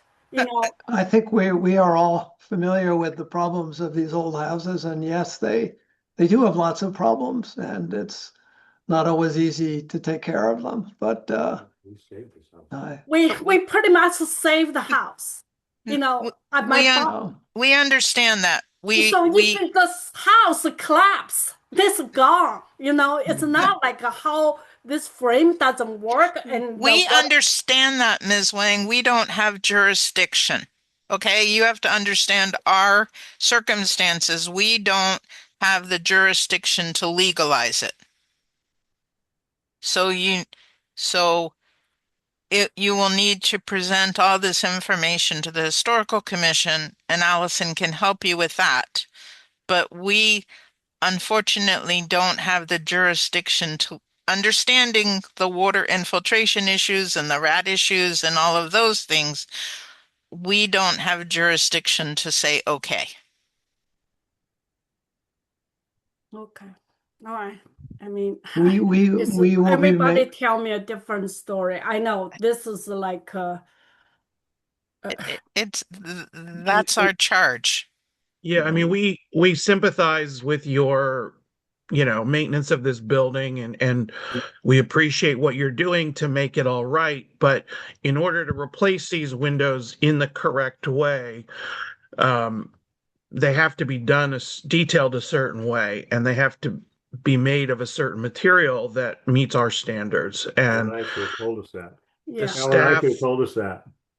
Yeah. Correct. I didn't tell us that. They just said seal the place up, so we did. And we understand. That's why I'm saying you got bad information. But from L&I. No, I mean, it's a government, just be a temporary closure. If I don't do it each day, like $200, $300. Right, but you could have just put a piece of plywood and blocking in to seal the opening. You didn't have to buy an incorrect window. Yeah, I know. The part of it is because of the motor is just rotten. That's caused from the back. Damage. The side damage also has. So we understand all of that. And yeah. So then some window looks good. I explained to Allison, looks good. But when the contract work there open, they cannot close it. Now the window can close because nobody live down there. I don't know for how long. Ms. Wang, I appreciate what you're telling us, but we need to move forward with the next item on our agenda, and we need to make a motion on this one. And I think it would be important at the commission to have information about what the window manufacturer is, and then maybe show a drawing at least of how it's installed. I'm wondering whether there's flashings or other things that'll keep water out, but that would be helpful at the commission meeting to understand. This is the third house I'm fixing up in city. Yeah. The builder is like 25 years experience. Well, and they building 120 rooms apartment in the center city. You know, it's not like I hired junk one. Look at all my property. Ms. Wang, we're not saying you've hired the wrong people. It's just the people have not advised you properly, given that this building is on the city register. Yeah, we'll try to like make the look like before, whatever the color, the material for the. Dan, I believe we need to move forward. Well, but I do think at the commission, any other information you could provide would be helpful. Furthermore, I would recommend that you think about making some concessions. You know, you've taken and removed historic fabric from the building, and maybe there are particular character defining windows that you could restore back to how they looked during designation 2022 for the windows that you removed. And I think that will go a long way for the commission, because you're not making any concessions today. And I do think the full commission will be more amenable to your cause if you make some of those concessions. That's just a recommendation, some advice. All right. Do we have public comment? Yes, there is one hand raised so far. Someone logged in as iPad, so if you could please introduce yourself. Sorry, I didn't set my Zoom up on iPad. Deborah McCarty, I live in Fountain Village. I walk past this property all the time. And I was one of the people that complained about the work being done. The back window was filled in but open for months and months. So I don't know how one can say that that was done to keep water out.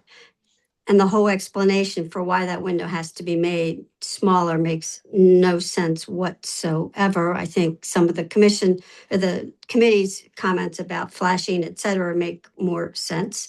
But this is in somewhat of a gateway building, even though traffic on 34th Street goes south. It's a gateway building for many of our pedestrians like me and the neighbors, and it's pretty prominent. And to see the windows in the front made smaller, they're ugly. The material is wrong, the vinyl. And it's just really frustrating that despite notice, this owner continued to do work. I would see. It's very frustrating that they would be provided any mercy whatsoever. I would also add that, old homes do have problems. I live in an old home with many problems, but you fix them. And she bought this property, and I would say, buyer beware. Do your due diligence before you buy a property. Don't use the condition of the property as an excuse to violate the rules and regulations. So I would urge the committee to not approve these changes. And thank you very much. Well, thank you for your comments. Do we have other public comment? No additional hands are raised. All right, then let's have a motion.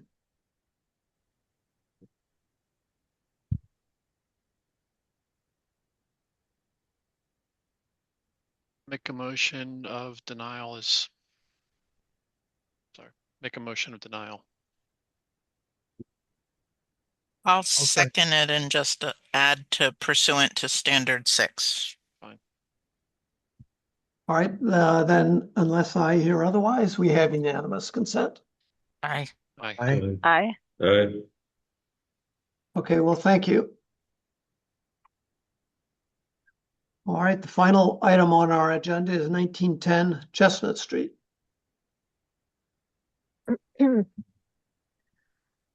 Okay, good morning. This is Kim Chantry with the staff. Tony, we have several applicants for this project. Those that I know of, if we could elevate Reed Slogoff, may just be logged in as Reed, James Pearlstein, and architect Rich Villa, may just be logged in as Rich Ambit Architecture. And then they can let us know if they have any additional applicants. I'm going to read an overview. I'm going to sort of simplify it since there's a lot of history to this property, but if anyone wants to read the full overview, it's available on our website on the public meetings page. This application proposes to remove the theater marquee and vestibule walls and add a storefront system at the head house of the Boyd Theater at 1910 Chestnut Street. The Boyd Theater was an Art Deco movie palace constructed in 1928. In March 2014, the Historical Commission found that the Boyd Theater could not be used for any purpose for which it is or may be reasonably adapted and approved its demolition. That was after the submission of a hardship application. After the demolition was approved, the property was sold to the current owner, who demolished the auditorium section of the theater, but retained the head house or entranceway section on Chestnut Street. In June 2015, the Historical Commission approved a redevelopment project for the site that included the construction of a tower along Sansom Street, where the auditorium had been located, and the rehabilitation of the theater head house along Chestnut Street, including the reconstruction of the 1950s era theater marquee and installation of a glass storefront system at the open outer lobby. The work to the Boyd Theater head house was eventually undertaken for a sports bar called Bankroll, which opened in 2023 and then closed shortly thereafter. The space has been vacant since that time. The application proposes to remove the theater marquee, which is not original. The marquee structure dates to a 1950s replacement. The cladding and lighting was installed in 2018. Stone panels to match the facade would be added to cover the scars where the marquee attaches to the facade. The application also proposes adding a storefront system at the plane of the front facade and installing light fixtures. The vestibule walls, which would then be interior, would be removed. The application asserts that the vacant commercial space cannot be leased in its current form and that the removal of the marquee and vestibule walls and installation of the storefront will make the space more desirable to potential tenants. The staff recommendation is approval, provided the vestibule walls are documented prior to removal, with the staff to review details, including the stone panel samples. Owing to the staff recommendation is, we acknowledge that this scope does not comply with a strict reading of Standard 9, but allowing for the alterations could help to ensure that the important historic building is repurposed and self-sustaining. And that concludes our overview.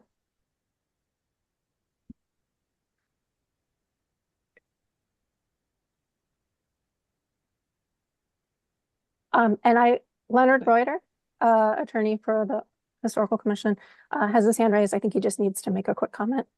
All right. Hi, thank you. My camera does not seem to be working right now, but my apologies. So I just wanted to state for the record, back in 2013 and 2014, I was in private practice and represented the Preservation Alliance in relation to some litigation surrounding that demolition approval that Kim just spoke about.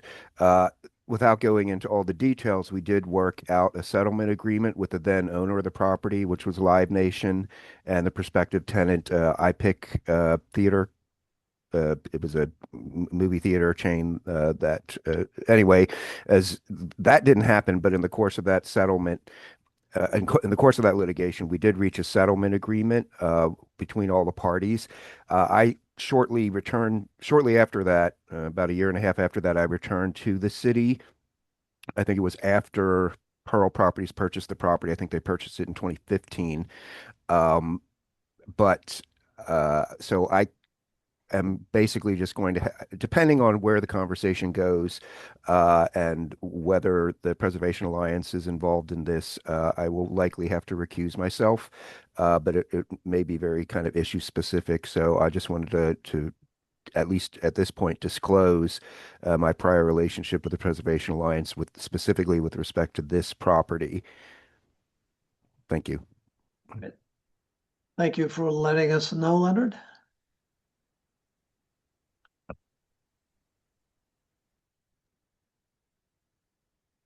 Well, I have to say, just looking at this comparison, that obviously losing in the marquee, even though it's a 50s marquee, is a significant change. A marquee of any kind would be, I think, to me, preferable to what is shown on the rendering to the right, which just looks like somebody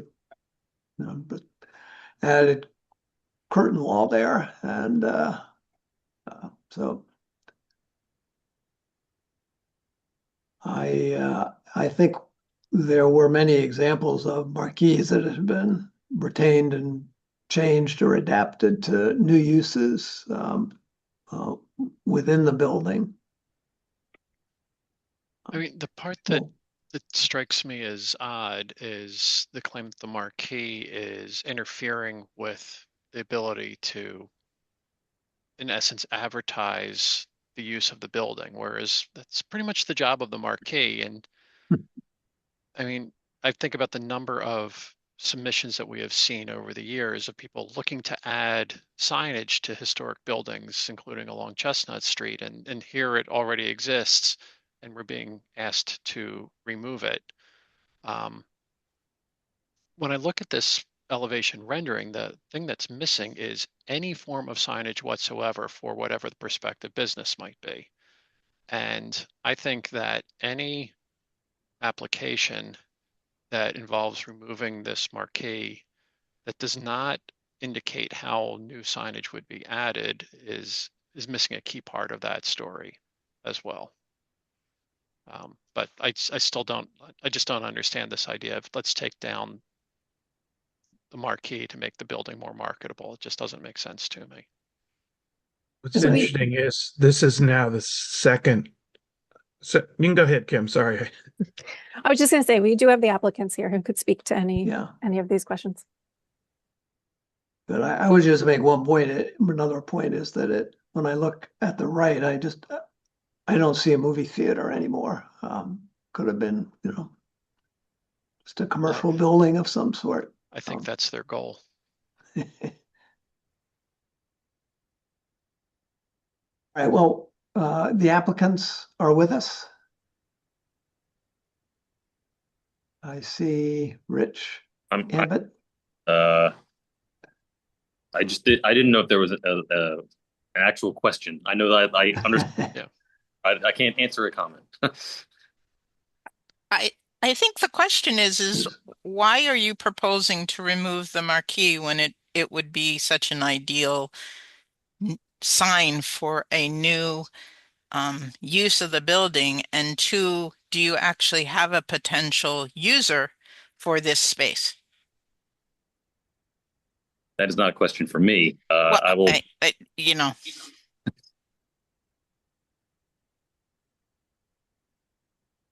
For whomever on your Sure. This is Reed Slogoff. Can you hear me okay? Yes, we can. Okay, thank you for your time today. We appreciate it. Jim Perlson and I are the owners. To answer your question, I think the first question related to signage. Yeah, that's the key question. Sure. I mean, there's a process to obtain signage. There's a zoning process that we would need to meet, obviously, on the new plan. So I think that was your question, why we didn't sign. Well, no, include the them? question is as John Kluver has said, we are constantly being asked to put signage on historic buildings. And there's many examples in Center City where movie theater marquees or marquees have been repurposed to be the sign or the staging for the sign for the new enterprise. So why, understanding that you might remove bankroll and maybe want to change the neon on top of it, why would you not want to keep the marquee as the way of signing the new whoever the new tenant is? Well, unfortunately, it doesn't work that way. So the reason for the change, and we've got many years of experience at this property now, it's simply not marketable. So it may not be something that's intuitive for you, and we have a number of historic buildings, and you're right, we do have signage. But the marquee changes the entire experience, and it's not just a matter of putting signage and having exposure. It's part and parcel of your overall visibility as a prospective user. And we've had, as we detailed in a supplement to our application, we've had in excess of 120 prospects come through and have very similar commentary, which is that that signage actually is not of value, unfortunately. So do these prospective tenants wish to put signage on the front of this building? Sure, certainly. And that's governed by, typical zoning code, which is really, yeah. But it's also going to be governed by the Architectural Committee and the Historical Commission. Okay.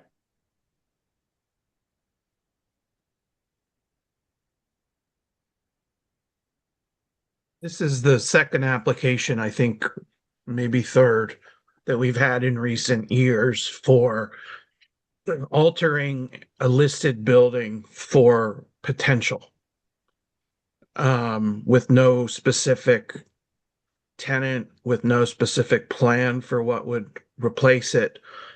And that's kind of an unusual pattern for us to be reacting to.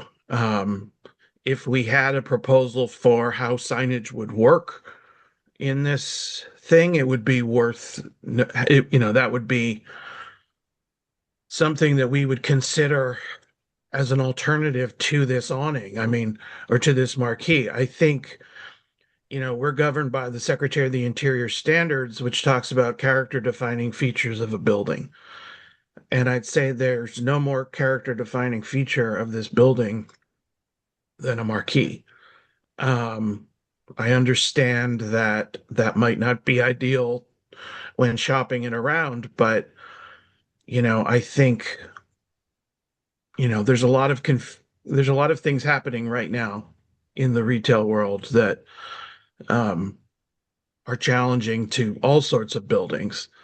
And I think that a hypothetical of, if there was a tenant here that said, we want to have a sign that did X, Y, and Z, we could react to that. But I think stripping a building of its character defining feature is a big ask of us. And it's one that I, as one of 6 today, don't take lightly.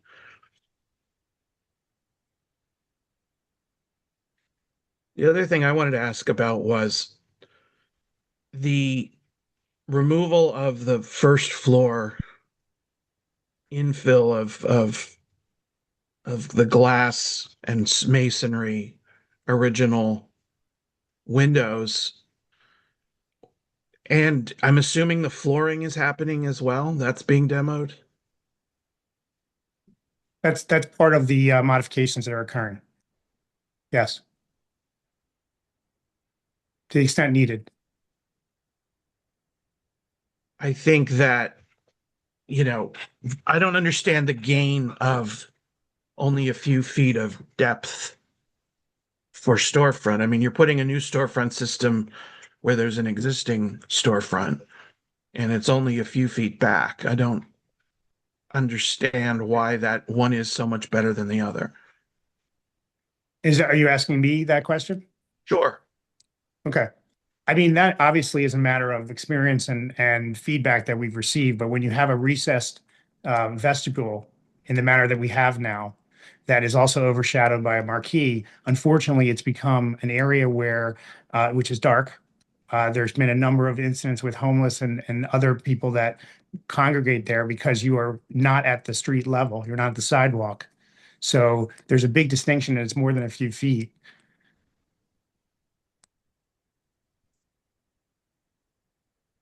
I mean, that couldn't be solved with lighting. No, not in practice, no. Unfortunately, what it does is it's a very different experience for both. It's a very different, as you mentioned, it's a very difficult market to operate in generally for retailers. And when you have those conditions with the feedback we've received and the experience we have, and we own a number of properties, both historic and non-historic, which we've repurposed and or developed in this immediate area, this is an extremely different condition than what is typical for retailers to be able to operate successfully in. And that's the feedback we've received, and that's why we've been unable to lease it.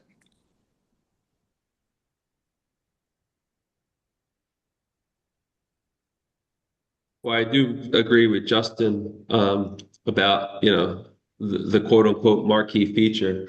It seems to me the marquee feature was that long vertical sign that was original to the building in Figure 1, which was obviously long removed. And I would almost argue the sign that's that overhang that's there now is almost like a cartoonish version of what they intended it to be, when they restored it.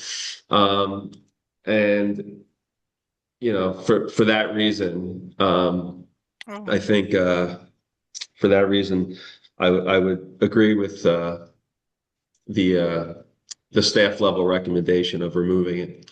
It's also, this company has done so many great projects up and down Chestnut Street and Walnut Street that I would have to think whatever they're going to put here is going to be of the same quality, and will fit the context.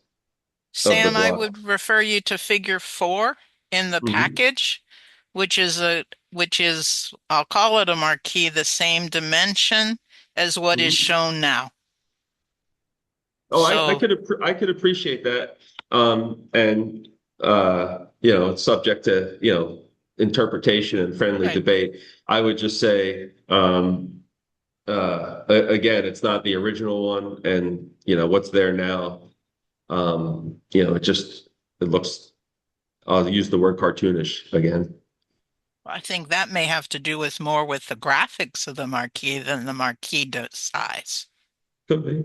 Yeah. Kim, just a point of clarification, Kim, the awning that exists, while the signage on it and the paint and the treatment of it, the age of that structure is what? From the 50s. Apologies. So I think let's see, hold on, I have it in here. The marquee structure itself, the structure, the internal structure dates to the 1950s replacement. The cladding and lighting over it is 2018. Right. So the structure is 75 years old. So you could change that which says bankroll in the graphics without necessarily getting rid of the whole marquee.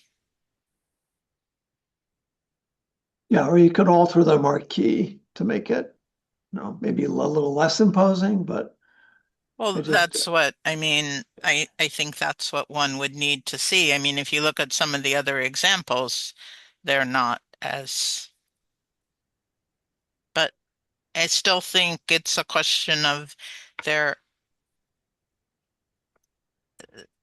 statement is that they need to do this in order to rent the space. But the question is, as Justin has said, we've looked at other applications in the last couple of years where people have asked to change things to rent the spaces.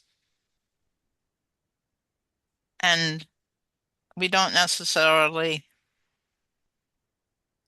Are those spaces not rented because we didn't say okay, or they did say okay and they're still not rented given the current market situation? I don't know, but I'd hate to lose historic fabric for a what if.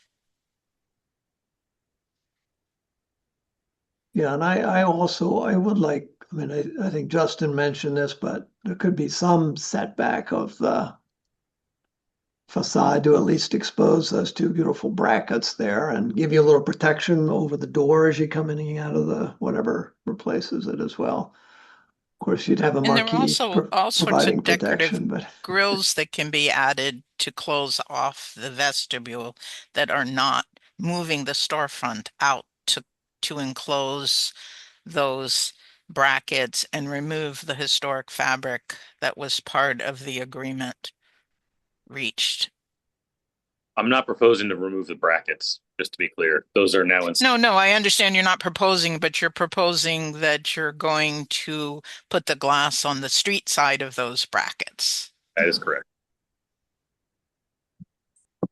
And thereby you're proposing to change the whole understanding of what this building was as a movie theater by, one, removing the marquee, and two, moving the storefront out to the street, and thereby changing one's understanding of what this building was and why it was, in my mind, placed on the register when it was.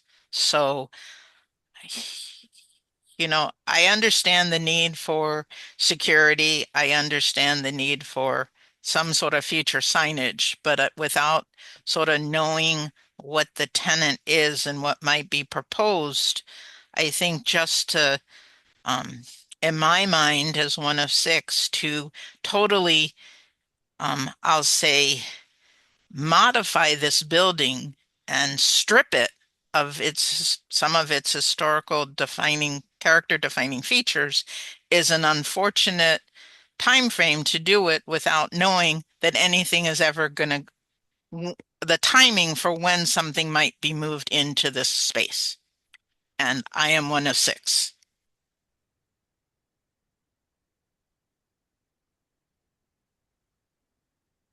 do we have, yeah, I'm sorry, go ahead, John. I was just going to say, so, I mean, there are two separate but related requests here. One is the marquee and the second is the storefront.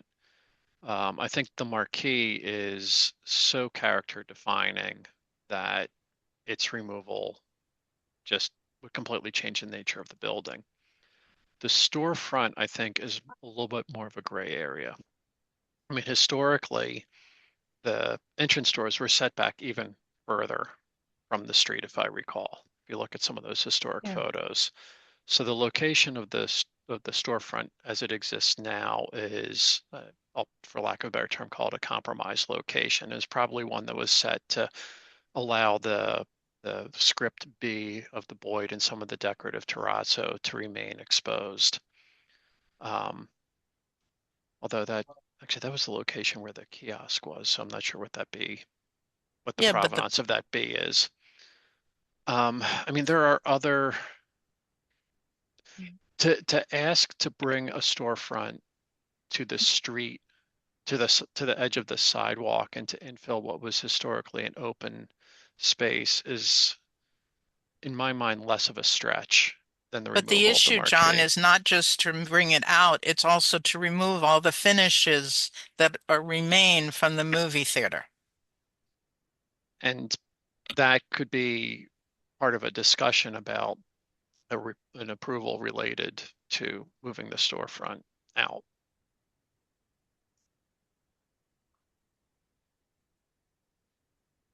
You know, I feel that given this, you know, this building has suffered 1,000 cuts and it's, you know, now facing yet another. And I think that what survives was a compromise. And I think that floor finish is historic. And I think that those low masonry curbs are historic. And I think that those windows are historic. And I think that, you know, I understand that it's not out at the front face, but it's not like it's 20 feet back. this lobby was pulled out and that infill was put there to maintain as much of that historic fabric while also allowing for some of this current desire. And I think that I don't understand how 6 feet of depth is going to lease a building. I mean, I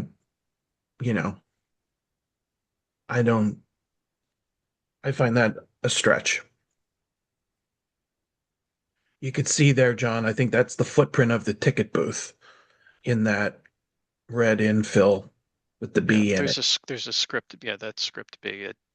That's why Yeah. I got myself a little confused about the provenance of that B, because yes, I agree, that's where the ticket booth was. And that floor extended all the way into the lobby. And I believe still stretches in at some point. But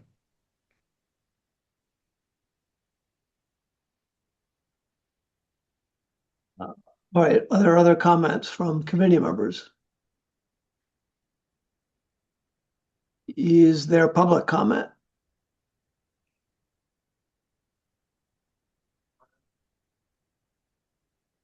Yes, we do have public comment.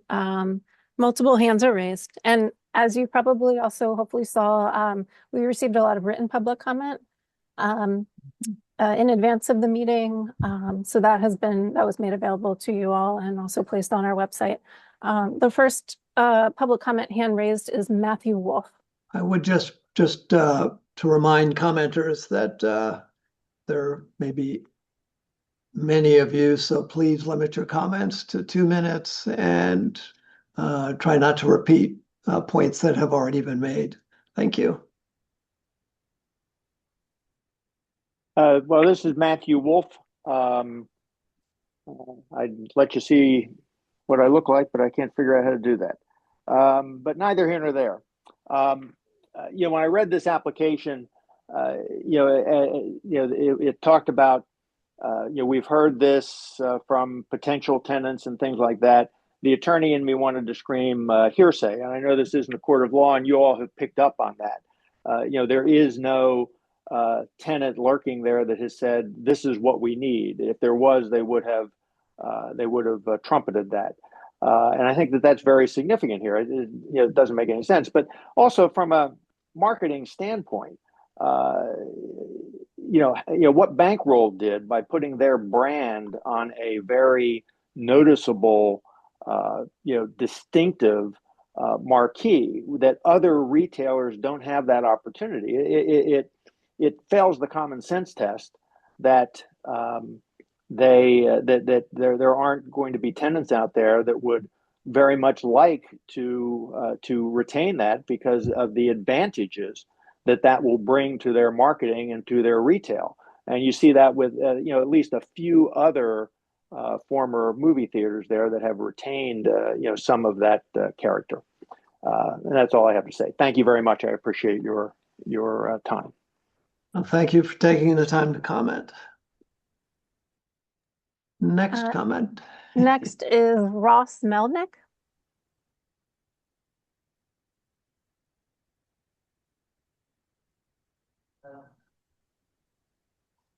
Hi, I hope you can hear me. My name is Ross Melnick. I'm a professor at film media studies. I'm also the co-founder of Cinema Treasures, and I had the opportunity to tour the Boyd right after it closed while it was still a movie theater.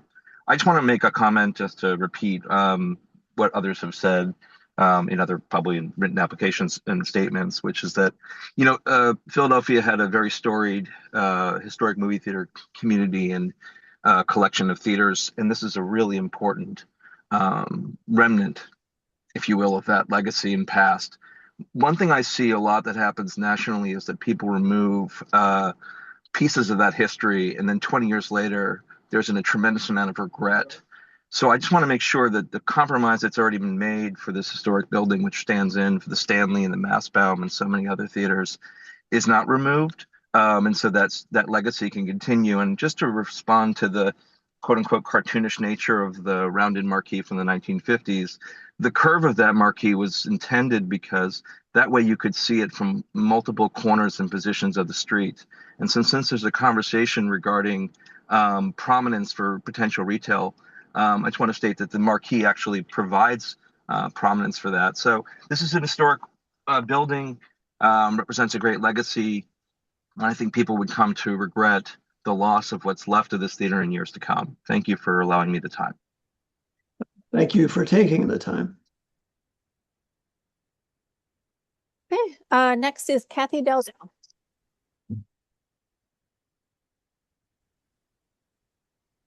Good morning. Thank you. I agree with many of the points already made by the committee. I would like to point out that the nomination itself talks about both the marquee and the inset entrance as being character-defining features of this building. And that's really the task for this committee. All of the discussions about the difficulty of the retail climate and potential tenants and so forth, those are all discussions either for the full commission or frankly for the hardship committee. But I think for this committee, it's important to just stay focused on the architectural issues. And the architectural issue is that this owner is proposing removing two very distinctive character-defining features of this building. I've sat in a lot of these meetings and listened to a lot of discussions with owners who are proposing far less drastic alterations to buildings, and this committee has not allowed them. So I think you have to deny this application. Thank you. Thank you for your comments. So we have someone logged in as Howard, probably Howard Haas. Can you hear me? Oh, we can hear you. Yes. Thank you. Yes, I've led Friends of the Boyd since 2002 when we organized Advocate for the Boyd. Too much of the Boyd has been destroyed, but we were assured by successive owners that the marquee and the vestibule walls would survive. You've heard a lot about the marquee. In the 1500 block of Chestnut Street are two former historic theaters, and I'll just cite the various tenants to save time. Geno's, Roy Rogers, Mandy's Women's Clothing, Five Below, Finish Line, Foot Locker.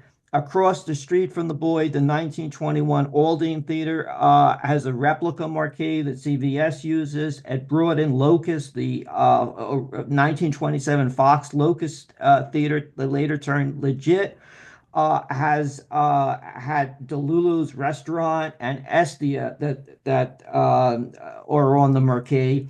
There are other former intact movie theaters with marquee intact and retail or restaurant tenants throughout the world. The application is, well, you've already heard about lighting and signage. The 1928 vestibule walls are elegant, iron with decorative features, glass, granite. They are an iconic original look of the Boyd. The vestibule walls are for small retail stores on both sides of the original entryway, but that space is small compared with the overall space. It's hard to believe it prevents tenants. The vestibules also has the original Art Deco terrazzo floor, which we just heard that the owner says they would remove. That's a beautiful original Art Deco terrazzo floor, also a characteristic defining feature. Many buildings in Philadelphia retain their original architecture and still have tenants. I'm sorry. The Historical Commission does not allow former banks or buildings like Lit Brothers to redo their facades to have glass curtain walls for retail like big box stores. Friends of the Boyd supporters wrote many notes in the public comment for the marquee and vestibule walls. Please deny the application so future generations can enjoy Chestnut Street with a marquee that proclaims the Boyd's history and vestibule walls that are also important to the integrity of the architecture. Thank you. Thank you for commenting. Okay, next is Hannah Stark. Good morning, committee members. This is Hannah Stark, Director of Policy and Communications at the Preservation Alliance, and I wanted to state our opposition to the removal of the marquee and vestibule walls at the Boyd Theater. As Kathy Dowdell earlier noted, the nomination specifically identifies the marquee and recessed vestibule and other theater-oriented street presence as a defining feature of the building's historic character. And while the current marquee may date to the 1950s alteration, the Historical Commission has repeatedly recognized it as an important part of the building's architectural evolution and identity. In 2015, the Commission approved redevelopment plans that specifically included restoration of the marquee. The Commission also made very clear at that time that the vestibule remained under its jurisdiction despite adding the new storefront at that time. And we think the staff report really speaks for itself that this does not meet the standard 9 of the Secretary of the Interior standards, and we do not think that this proposal should be permitted. It removes highly visible character defining features and replaces them with very generic conditions that diminishes the building's distinctive identity on Chestnut Street. The Boyd has already lost so much of its historic fabric. This is really what remains to communicate the building's history and identity to the public. We think that this proposal should be denied. Thank you for your consideration. Thank you for commenting. Okay, no additional hands are raised for public comment. All right, then, if there are no other comments from the applicant or committee members, we're ready for a vote. I will make a motion of denial of the application as presented. I will second. And then I think let's have a roll call vote. Okay, on the motion of denial, Committee Member Kluver, Aye. Committee Member Detweiler, Aye. Committee Member Gutterman, Aye. Committee Member Stein, Aye. Committee Member Weiner, I agree with the staff recommendation of approval. and then Chair McCoubry. Aye. Okay. The motion for denial passes by a vote of 5-1.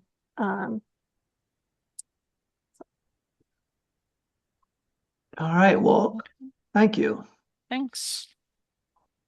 And if everybody, I guess we've already had a discussion about having staff and committee get together. I sent an email to everybody, so if people did not get it, please forward, because I can't type. Yeah.